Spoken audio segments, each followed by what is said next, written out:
It started as a messy love triangle. This guy and my wife have been having an affair for 9.5 years. I found out about it 6.5 years ago. How's my wife? She didn't make it. She died. Oh, no! No! This is the kind of story you think you understand in the first 5 seconds, but trust me, you don't.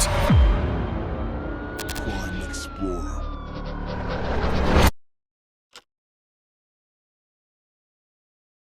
Welcome back to the channel, where we pull apart real crimes one moment at a time and break down what actually happened. No dramatics, no filler, just the truth the cameras caught and the detectives couldn't ignore. In today's case, well, this one flips from a marital meltdown to a full-blown shootout faster than anyone could have predicted. Daniele Giannone was out by the grill that evening, just soaking in the summer heat while his family enjoyed the cookout around him.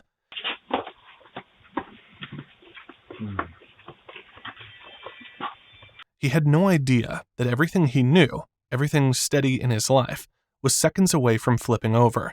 Around 9:30 p.m., a white Jeep Cherokee rolled up to Danielle's place on North Avenue in Ray Township, about 45 miles north of Detroit.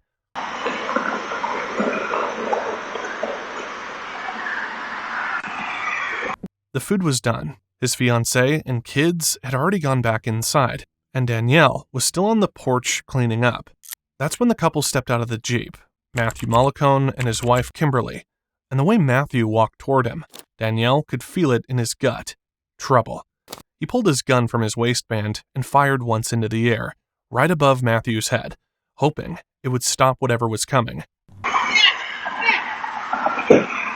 Kimberly called out Danielle's name, like she already knew him. Matthew, on the other hand, kept shouting, telling Danielle to stay away from his wife. Get out of here, bro. No. Get out of here. Danny. I'll blow Danny. Stop. Get out of here. Danny. I'll blow. Stop it. Stay away from my wife! Stop it. You're here for? Stay away from my wife! I don't even know what the From that moment on, everything went downhill. Danielle warned Matthew to leave before he blows his brains out. But Matthew didn't come empty-handed. He pulled a .40 caliber from his waistband and started shooting straight at Danielle. He hit him in the leg, and Danielle tried to flee the scene. Stop it, man! Matthew chased after him, still shooting. Another bullet hit Danielle in the knee, and he limped off, trying to tuck himself out of sight. The couple ran back toward their Jeep, and that's when Danielle's sister rushed over from next door, scared the kids might have been caught in all this. Yeah, where's the kids? Where's the kids? Where's the kids? Get out of here!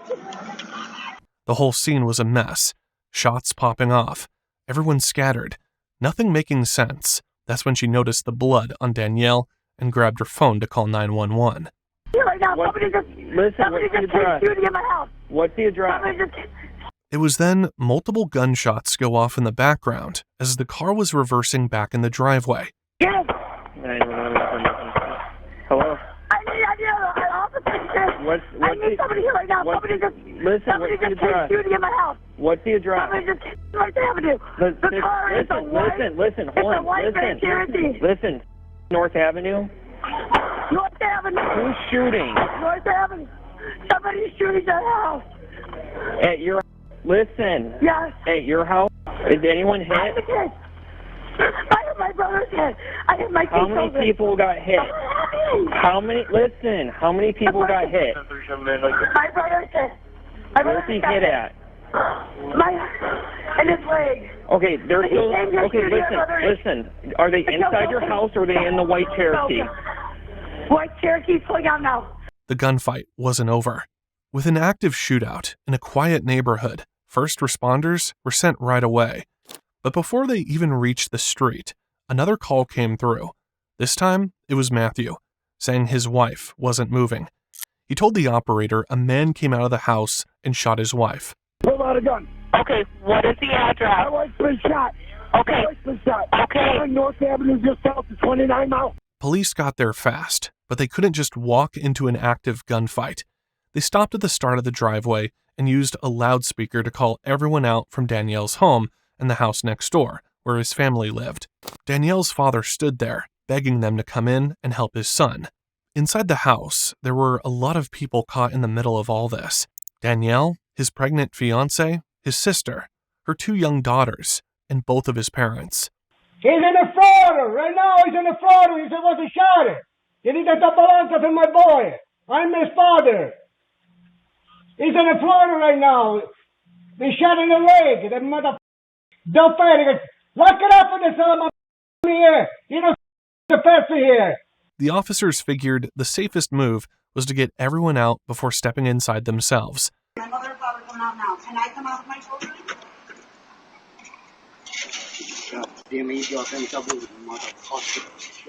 One by one, everyone was told to come out with their hands up, while Danielle lay on the floor bleeding. Come straight towards me. Straight towards me. Hands up. Straight towards me. Keep walking. Yeah, beat the shit out of me. Only after the whole family was outside did the police push forward.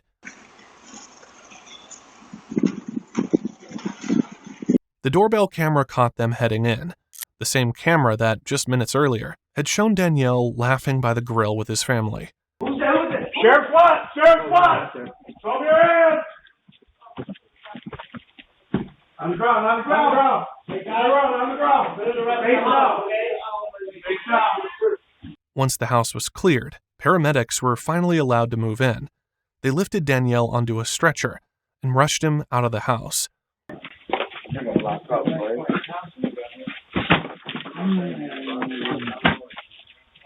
You got 3 going down, Tim. Hey, Rod, you want to go down some? Sure. All right. Okay. All right, I'm going to take him straight off the porch, guys. Hold up. All right. There are no other. Hold up. With him safely out, the officers went back inside for a deeper second search. The first sweep had just been to get everyone out, but they had to lock down the crime scene and collect whatever they could. Yeah, we're good. Let them know over the air that the house is secure. At least 30 shots had been fired from 3 different guns. Danielle was taken to the hospital and eventually recovered, but Kimberly wasn't as lucky. A bullet hit her in the neck, and she was unresponsive in the back seat of the Jeep when help arrived. Officers shouted for Matthew to drop his gun and get on the ground. Who else? Okay. Kim's in the back seat. She's shot. What's her name? Kim! She's unresponsive. She's unresponsive. Go get her. Matthew Mollicone was handcuffed and taken straight to the station. Is she okay? I wasn't out there, sir. I've been here the whole time. You can't find out for me? I told you we couldn't tell you, sir. Oh my God. No. God, help her. God, please. She didn't deserve this. Matthew sat alone in the room, turning everything over in his mind. In his version, it was Danielle who shot his wife as she was backing the Jeep out of the driveway. I can't believe him. One of the shots heard on the 911 call hit her in the neck. She said to me, I've been shot. And she didn't say nothing else. God, please help her. Please save my wife. She's a good woman. Please, save her. She deserves a second chance. That single wound severed a major artery, and she lost consciousness within seconds. Even though Matthew kept praying she would pull through, somewhere deep inside, he already knew she was gone long before help ever reached her. That son of a killed her. No, she's good. God's got her. God's got her. God's got her. He talked to himself out loud for almost an hour, pacing through his thoughts. Worried he might harm himself, an officer was deployed inside the room with him. It's just me and you. You can't tell me no. She didn't make it, did she? I can't tell you, sir. She looked lifeless. When they were dragging her, I was trying to do CPR and I felt like she was breathing though, like she was accepting the air. The officer didn't say much. He just stood nearby, letting Matthew speak. Why would he do that? Who would shoot at someone 100 yards from them in reverse? Why would you do that? Nearly 2.5 hours passed before a detective finally walked in, not with answers, but with questions. What's up? Hey. How's my wife? All right, here's what's gonna happen. Is she okay? Matt, Yeah. if I unhandcuff you, you're gonna behave yourself? Yes, absolutely. Okay, we don't have any issues there? What? When I unhandcuff you, I want you to have a seat, okay, partner? Oh boy, it's not good. No, it's not good, but... Is she alive? Is she alive? Hold on, relax, sit down. Is my wife alive? We're gonna talk real quick here, okay? Hold on 1 second. Oh my God. Tell me. Is she alive? Is she alive? First of all, take a breath, all right? Okay. All right? So because you're here, you were handcuffed, you're not free to leave, okay? You understand that, Matt? That you're not free to leave? I do now. Okay. I'm going to read you what's called your Miranda warning, okay? Okay. Matthew had opened fire in a neighborhood full of families. Even though Danielle survived, Matthew will be interviewed once his rights were read to him. When Matthew refused to talk, the detective told him the one thing he needed to hear. Kimberly had been pronounced dead on arrival at the hospital. Please. She didn't make it. She died. Oh no! No! No! No! No! No! No! No! Kimberly Mollicone was only 49. She was a devoted mother, a hardworking businesswoman, and someone deeply involved in her community. She and Matthew had always been described as happily married. She didn't deserve that! No! That fucking oh my God! No! We got 3 kids! Where are your kids at, bud? They're at home. They're all at home? I don't know. They might be at friends. How old's your oldest? 13, 15, 17. They'd spent more than a decade together. They had a nice home, a successful business, and 3 kids they adored. So, what brought them to Danielle's house that night? And what made Danielle fire that warning shot as soon as he saw Matthew storming toward him? Was she shot in the chest? Oh my God! I saw her. I was next to her. We were trying to get the out of there as he's shooting us as we're driving in reverse. Oh my God! Oh my God! What has she done? No! No! Before the detectives dug deeper, they wanted to check on Matthew's oldest son to make sure all the kids were safe. Do you know his phone number? Can we give him a call to make sure the other kids are okay? Oh my God! My phone is by the truck. I called you on it and I set it down. I was defending myself. No, my God! Matthew kept repeating that Danielle fired the first shot, and that he was only protecting himself and his wife. What just happened? Psycho! Oh my God! Did he make it? That's why my wife's dead, is because I'm a horrible shot! The bitterness in his voice whenever he mentioned Danielle was impossible to miss. But the detective wondered if it came from losing Kimberly, or something older, something buried. Answers would have to wait. Matthew had already asked for a lawyer. Is he alive? You can't answer that? I mean, you told me you wanted your attorney. We can have a conversation if you'd like. It's up to you. I learned that in CPL class. If a firearm's been discharged, wait for your attorney. I'll wait for my attorney. His mood swung constantly. One moment, he was sobbing over Kimberly. She did nothing. Well, she wanted to make it right. And she got killed for it. The next moment, he was insisting he wasn't responsible for what happened. What did he do? He killed my wife. Grief looks different for everyone, but in Matthew's case, The reactions felt exaggerated. Suspects sometimes do that, lean into emotions to slow things down and paint themselves as devastated bystanders. The detective couldn't question him anymore, not after the request for a lawyer. But Matthew didn't stop talking. Oh my God. What am I gonna tell my kids? I don't know, man. That's a rough one. For Kimberly, nothing mattered more than taking care of her kids. That was always her center.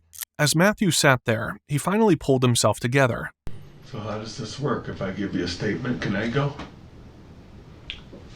I can't guarantee anything. I'm not going to promise you anything. I can't do that. It's not, if you decide that you want to talk to me and we talk about it, that's up to you.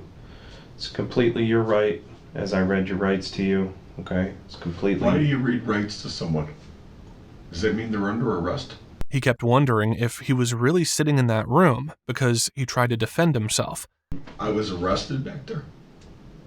Yeah, technically, yes. You were taken into custody, yes. Was the guy who killed my wife arrested? He's being detained also, yes. Do you want to tell me about it? Sure. And then he cracked. Instead of waiting for his lawyer, he decided to tell the detective why he and Kimberly had shown up at Danielle's house in the first place. He started talking about his wife and about Danielle. This guy and my wife have been having an affair for 9.5 years. I found out about it 6.5 years ago. And I found out about it again 45 days ago. He said Kimberly's affair with Danielle started way back in 2013. She first met Danielle at a bar on her 40th birthday. How did this start? Do you have any idea? They met at a bar somewhere on her 40th birthday. And then I found out when she was 43. And we had a nice talk. Do you love me? Yes. Okay, come back to me. And I trusted her, and I never looked at her phone and shit. And then 6 years later, a friend says, hey man, I think your wife's still seeing that guy. Mm-hmm. So I confronted her, and she didn't lie. She said, yeah, no, I have been. I'm sorry, And I said, well, baby, I can't go on like this. I can't be, your husband and you cheating. Yeah. So either you break it off this time, or if I hear about it again, we're getting divorced. So she said, I'll break it off. And I trusted her. And then that's when we got into the conversation, I guess today. I said, so how did you break it off? Oh, you never broke it off. You haven't seen him since February. You never told him, get lost, stop contacting me, we're breaking up. Yeah. Okay, then she goes, no. I said, so what? You're just going to wait around for him to call again? Because he'll do that, just like he has been. And she goes, well, that makes sense. She goes, I'll break it off. And I said, all right. Matthew eventually learned about the affair, but Kimberly told him it was over. He believed her until the summer of 2022, when a friend told him Kimberly and Danielle were seeing each other again. I've known where he's lived for 6.5 years. Sure, I get that. I mean, I would be curious too if I was you, right? Like, totally. Well, it blew up publicly 6.5 years ago. What do you mean by that? A private investigator was hired by this guy's fiance. He's just a scumbag. He's just always had affairs with married women. He's been through 3 or 4 fiancés. Okay. He's engaged right now, sleeping with my wife. Got a baby on the way with his fiance, and she doesn't know about that. He's been sleeping with my wife and probably God knows who else, After that, things fell apart fast. Their marriage felt like it was buckling. Matthew kept asking if she planned to end the affair, but she never gave him a real answer. Eventually, he realized she wasn't planning on letting Danielle go. I said to her, is it over with? And she said, yes. And I said, well, so how did the last conversation go? How'd you end it? And she didn't. I said, so you didn't end it. So it's the same as last time. You still It's not ended. You guys didn't break up. So this guy's gonna call you in a month. And she said, you want me to break up with him? I said, that sounds about right. On July 11th, just one day before the shootout, the tension inside their home was unbearable. Kimberly called her friend Anne-Marie Delege, looking for advice. She told her she was drained, emotionally and physically. She said Matthew hadn't come home the night before, that he finally walked in around 5 in the morning, and she suspected he had been high on crack cocaine. The next day, Tuesday, July 12th, everything boiled over. Matthew confronted her again about Danielle, and the argument dragged on for hours.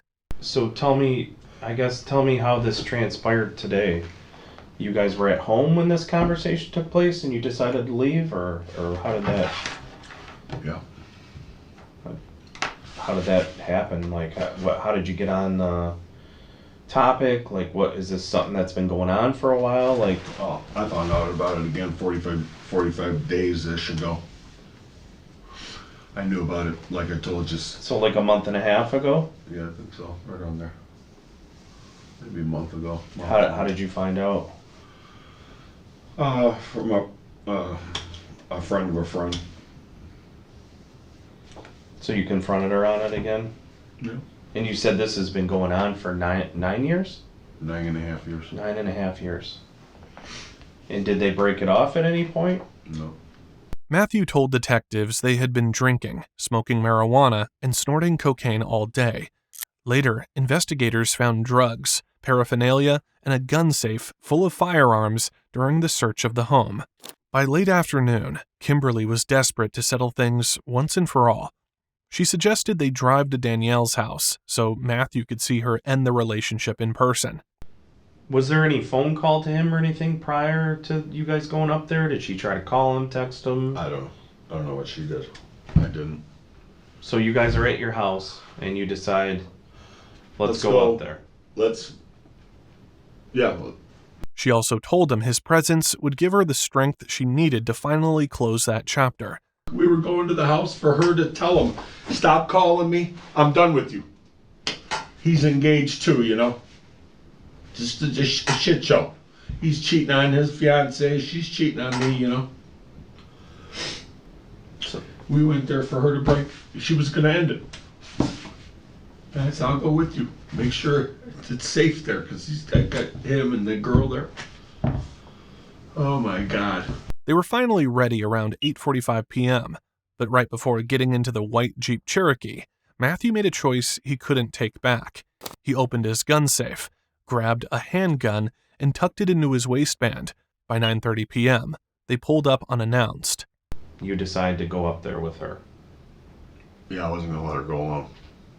And why was that? Because his fiance cornered my wife about 1.5 years ago. Followed her from our house to a Panera Bread and cornered her and threatened her. I thought you said the fiance didn't know that they were still hooking up. She knew that they were. Oh. She doesn't know that they have still been hooking up since May of 21.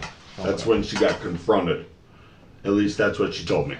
As they reached the end of the long driveway, Danielle spotted the Jeep. He saw Matthew and immediately pulled out his gun. So you guys drive up there. And it happens that you fast. Pull in and you say you just get out of the car and he just comes out of the garage. Like a police officer, man, like freaking SWAT team. takedown. And as he's running to me, I say, I see him, you know, at the back of the garage, and now he's moving like a SWAT guy, you know, quickly. Yeah. And I go, whoa, bro. And I forget if he said something, but I said, stop with my wife or something. And as soon as I finished wife, bam. He shot one right, whizzed by my head. Then my wife yells, Danny! Like, I could see her thinking he's gonna kill her husband. And he looked over, and that's all I needed, man. I got behind that car, I grabbed my firearm, I came over the hood, and I just started shooting. And he scurried towards the front of the house. I didn't go after him. I said, Kim, get in the car, let's go. No one knows if Kimberly realized Matthew was carrying, but she slid into the driver's seat while he took the passenger side. Did she drive because she knew Matthew had a weapon and wanted some control over the situation? I should have jumped in the driver's seat. Who was in the driver's seat? Her. She was in the driver's seat? Yes, she drove. She drove you both there? Yes, and she jumped in the driver's seat. I jumped in the passenger seat the same way we arrived, you know? Okay. So she drove you guys there? Yes. What the detective kept circling back to was simple. Why go to Danielle's house at all? Breaking things off in person at the lover's home with a furious husband in the mix, it was never going to be a calm conversation. The whole setup felt like a spark waiting for a flame. At some point, you guys decide that you're going to go up there. And at some point, you probably feel like it's a good idea, bad idea. I'm not real sure. Bro, I didn't think that the guy was going to be SWAT when I got there. What about you, though? What about me? I mean, you know, let's be honest here. I've never pulled a firearm on a person. I'm just gonna. I've never discharged a firearm. Entertain me for a minute here. Let's be honest here for a second, Matt. Like, you're pissed. No. You weren't mad. Some guy's boinking your wife. Detective, listen. And you're not mad about it? I've known about this for 6.5 years. Right. I was mad. And now, you were told it was cut off, right? No. And then today you're told it's not cut off. 45 days ago I was told it's not cut off. 45 days ago. Correct. But then today you said the conversation took place between you guys. How you never... She never ended it. How did it end? But she never ended it, right? Right. You're a man. I'm a man. I've been cheated on before. You can't tell me that you weren't pissed. 6.5 years ago I was. But you're saying today you weren't mad at all? No, not at all. So you're just cool hand Luke, we're going to get in the car. Yep, let's drive up there and just tell him it's over. I got your back. I got your back. Yep. That's... I guess I'm trying to wrap my head around this. It's not that hard. Oh, no, it is for me. Because I know in my situation, you know, I was very upset. Yeah, it was 6.5 years ago. But, like, it's no surprise to you. It's like, then why even talk about it today, then? Why even talk about it, then, with her? Because I don't want it to continue to go on. But right. It didn't. But when she tells you she never really ended it, right? Uh-huh. You know what I'm saying? Like, you're telling me it's all good. We're good. And that's what made it hard for anyone to believe Matthew wasn't mad. Anger matters, because if he admits he was fuming, it gives motive. It frames intent, especially when a gun gets fired. But Matthew insisted he wasn't angry anymore. No, I'm not mad anymore. You're not mad at all. You weren't mad driving up there. You weren't like, you know what, I'm gonna go talk to this guy and kick his ass. No. Nothing like that. No. He's, from what I gathered, he's a lot tougher than I am. How? You'd never seen the guy, you said? Well, from what she told me. From what she told you? He was a bouncer, I guess. You know. Okay, so he's a lot tougher than you. Is that why you took your gun? I take my firearm everywhere. Okay. But today... I was not looking to go fight So him. yesterday, though... And I was not looking to go shoot him. After smoking marijuana, doing coke, drinking, you decide it's a good idea to go up there with your firearm and have your wife finally cut it off with the guy she's having an affair with. I thought it was going to be easy, man. I thought it was going to be, hey, stop calling me. I'm done. And he was going to say, no problem. We were going to get in the car and turn around and go home. And you're saying your wife was driving and your wife was in that driver's seat every time you guys went to leave, went to do whatever. You're saying now that your wife was in the driver's seat. Yes, she drove there and she got in the driver's seat and put it in reverse. To back up. Correct. But the car wouldn't... What happened with the car? I don't know if we hit something. It was smoking. Maybe he shot it. I don't know. It wouldn't move. What do you mean you were... What is that? I had it in reverse, and it felt like it was stuck either in some mud. Mm-hmm.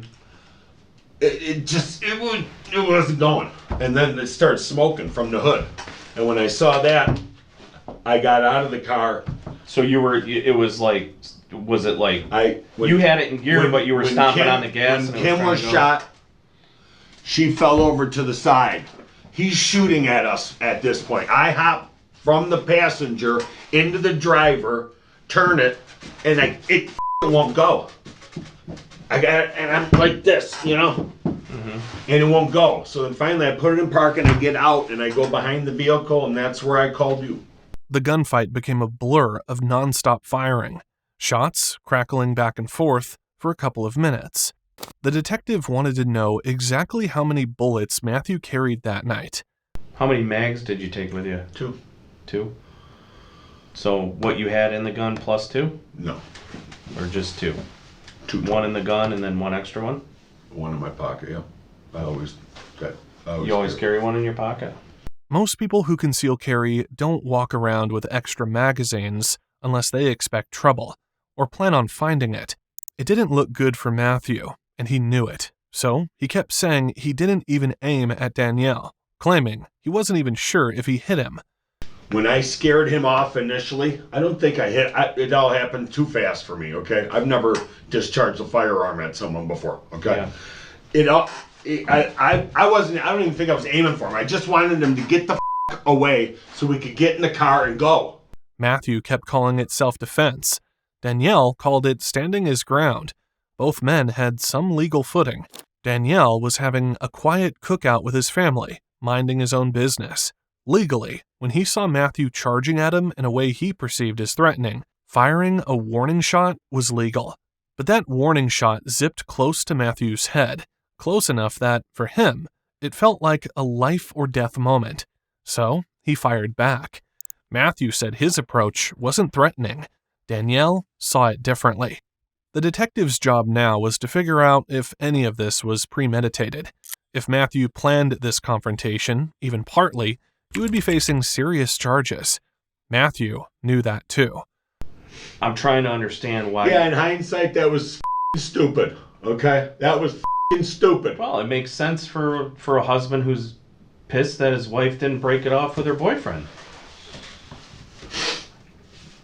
I mean, anybody could understand that. I see where you're going with this. But the truth is I'm not upset anymore. But the detective couldn't buy Matthew's calm version of events. As a husband, how could he not be angry?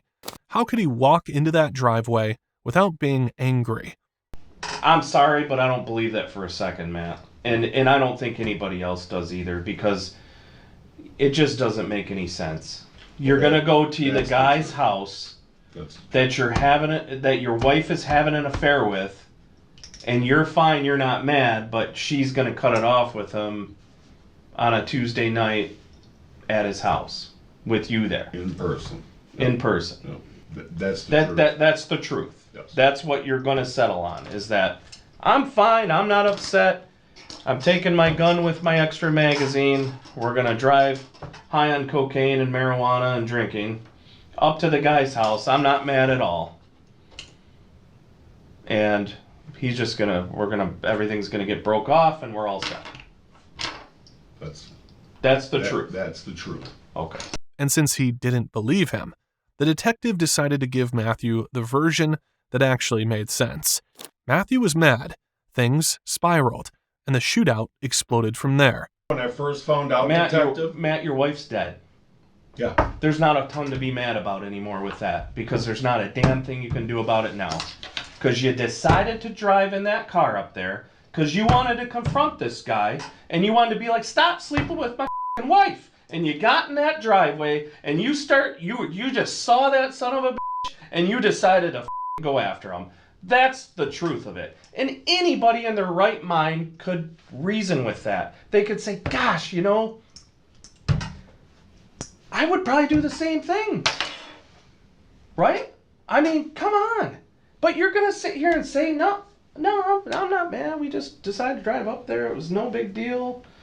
Hey, bro, just leave my girl. But I'm not mad. Well, you're all nonchalant about it. I'm not mad about it Your anymore. wife's dead now. She's dead. Okay? You got this guy that was at his house barbecuing chicken, and you pull in the driveway, And I guarantee you, as any man alive, who the hell wants some other dude banging their wife? Nobody. Nobody does. You don't marry somebody to let a bunch of other people bang them. Right? You don't want your wife running around on you. Your wife is not supposed to do that. And you're not supposed to do it. So anybody could understand why you would go up there pissed and want to confront this guy. But this story of like, nope, not mad. We're going to go up there. She's just going to handle her business and say, hey, we're done. Stop calling me. And I was supposed, I'm there. I'm behind her. But listen, things changed. When you drove up and you went up that driveway and you saw that guy out there grilling chicken like his life is totally fine, and you got to deal with your wife sleeping around on you behind your back, something changed, Matt. And anybody can understand what changed. You got pissed. Didn't you? I raised my voice. The minute you saw that, you got pissed. I mean... You were probably mad on the drive there. No, it wasn't. When I saw him, yeah. I got out of the car and I went straight to him. And like this. Oh. Do you understand? I think I went like this. Yeah. I went to and I got to about here and then I did this. And you did that because you go to fuck him and he pulls a gun up? He had that gun out. I saw him through the car. By the time I got out of the door and got 3 or 4 steps, he was, yeah, I saw, he had it. He had it and he was coming at me, you know, like commando style, you know, like this. Mm-hmm. And I go, whoa, bro. But Matthew wouldn't move from his stance. He said he did nothing wrong. He said Danielle started everything. You have some pride. I got loud with him, but I did not. My pistol was in its holster underneath my shirt. He did not know I had a firearm. It was concealed. Mm-hmm. And he came at me with his first. I backed up like this, and I said to him, stop with my wife. Boom. Danny. He looks left. I go down, and I pull my pistol out, then I start shooting. That's how it went down. You got it tough because you got his whole family live in those 3 houses, and they'll all lie. That's the truth, detective. That's when the detective told him they had unbiased witnesses, people who saw parts of the shootout. Their stories might not match Matthew's. So he suggested Matthew think carefully before he boxed himself in.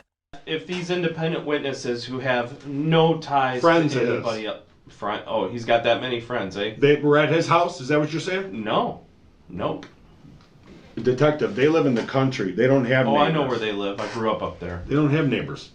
Oh, yeah. There's people that drive up and down that road.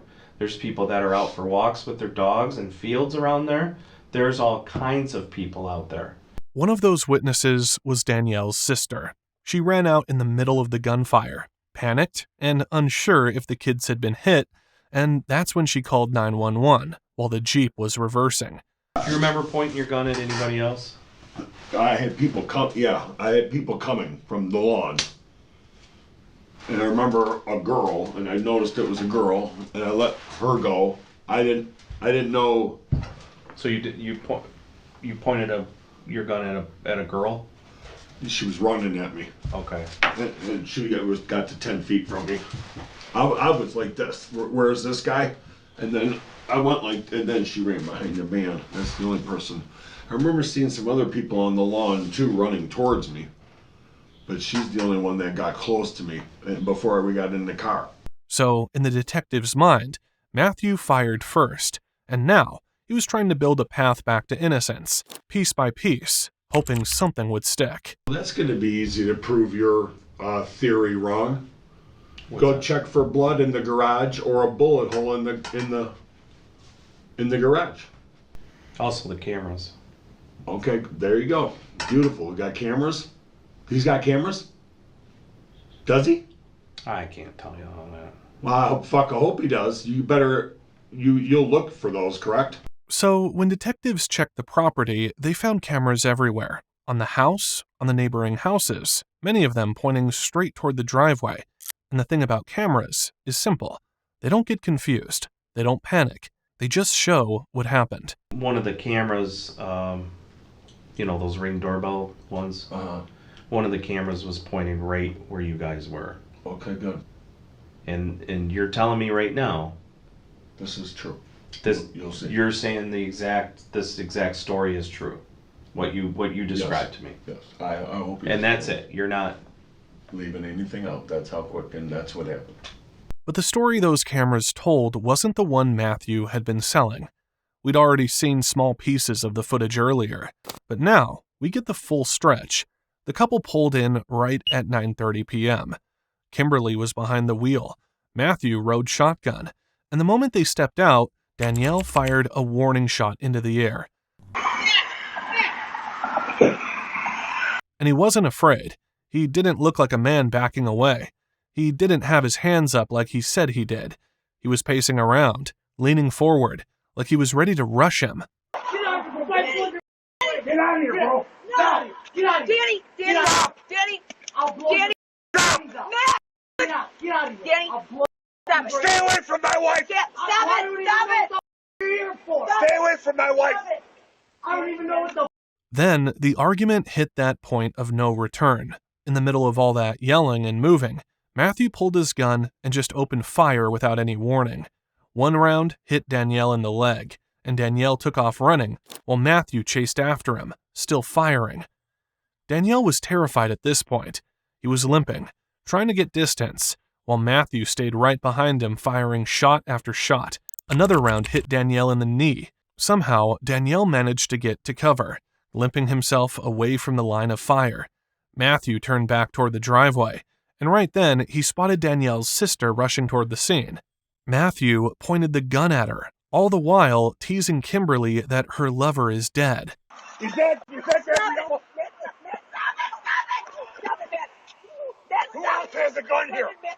Get out of here! Let's go! They climbed back into the Jeep and backed away while Danielle's sister stood frozen, watching them pull out.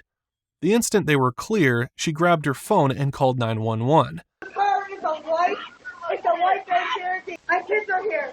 But it wasn't over. Halfway down the driveway, Matthew rolled the window down. He saw Danielle still alive, limping across the lawn. Matthew fired at him again and missed. Danielle fired back, and that return shot struck Kimberly in the neck. Danielle wasn't taken into custody or charged. He'd been at home with his fiancée and their kids, just living his life until Matthew showed up armed and angry. When Matthew pulled the gun, Danielle was completely within his rights to defend himself and his family. A few days later, Matthew was arrested, and they charged him with killing his wife, even though Danielle's bullet was the one that hit her. They added carrying a weapon with unlawful intent, assault with a dangerous weapon, and the attempted murder of Danielle. In the end, the jury found him guilty of voluntary manslaughter, assault with intent to murder, and 3 felony firearm charges. When sentencing day came, the judge handed out 7 to 15 years for manslaughter, 12 to 40 for assault with intent to murder, and 2 years for each firearm count, all of it running together. And when you do the math, that means Matthew might walk out after serving about 12 years. Matthew said he came for closure, but his actions told a different truth. Kimberly thought she could end a decade-long secret in a single drive. Danielle believed one warning shot would send them home. Every person walked into that driveway carrying their own version of the moment, and none of them walked out the way they came in. Thanks for watching.